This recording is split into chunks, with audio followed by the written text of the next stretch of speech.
میں تو حیران ہوں، ایسے ایسے واقعات سامنے آ رہے ہیں۔ ایک مرتبہ میں دلی سے آ رہا تھا، اپنے گھر جا رہا تھا، راستے میں ایک ساتھی کا فون آیا، مول صاحب مسئلہ بتاؤ۔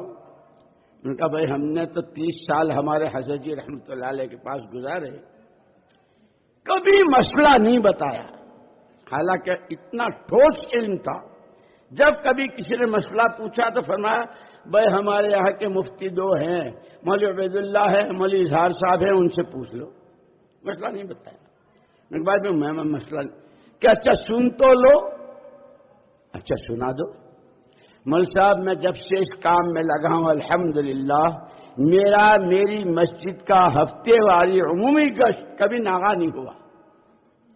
کل مجھے ایک ضرورت سے بمبئی جانا تھا، تو میں نے سارے ٹائمنگ، جانے میں کتنا وقت لگے گا، وہاں کام میں کتنا لگے گا، واپس آ کر میں گشت میں شریک ہو سکوں گا، ساری ترتیب سے مجھے اطمینان ہوا کہ انشاءاللہ آ جاؤں گا۔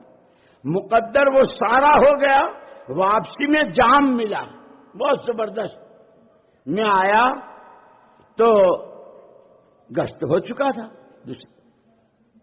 میرے گشت کی قضا کیسے کروں؟ یا اللہ، میں حیران رہ گیا۔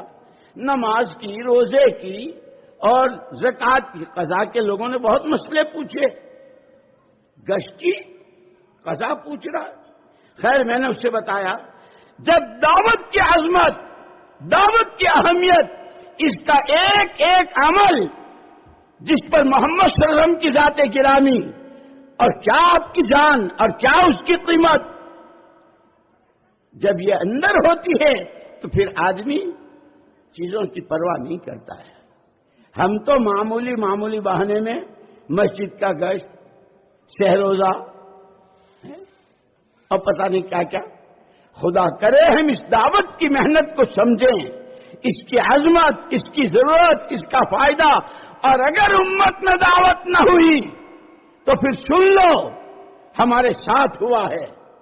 بیروت میں ہیں، گشت کے لیے نکلے ہیں، ایک آدمی، ایک جوان آتا ہے اور وہ کھلم کھلا ایک پمفلیٹ، بکلیٹ چھوٹی سی، اور صاف جو کہا ادعو کا الی النصرانیہ، ہم تمہیں نصرانیت کی دعوت دیتے ہیں۔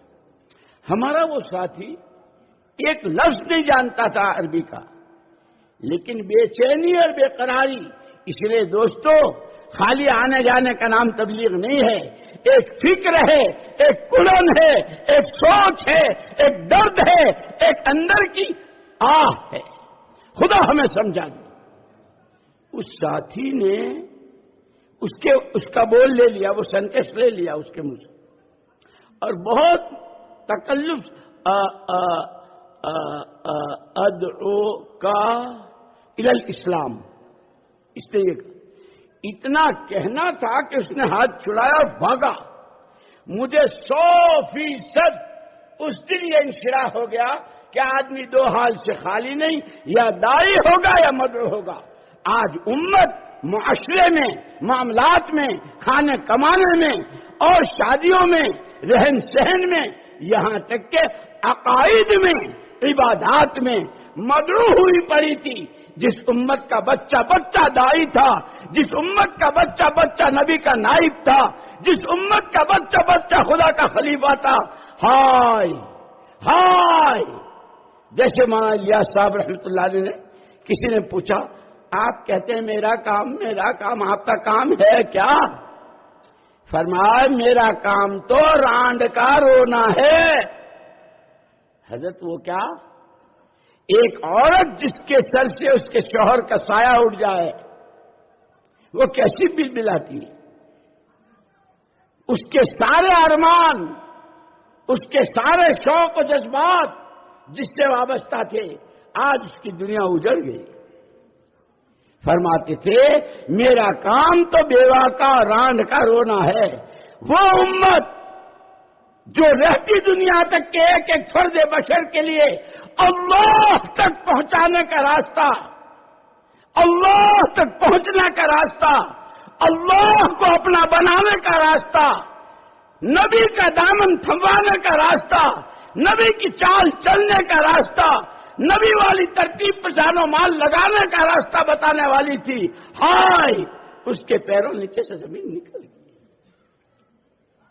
میرے دوستو، مسئلہ صرف بیان آ گئے، مجمع ہو گیا، تقریر ہو گئی، سن لی، دامن جھاڑ کے کھڑے ہو گئے، اتنا نہیں ہے۔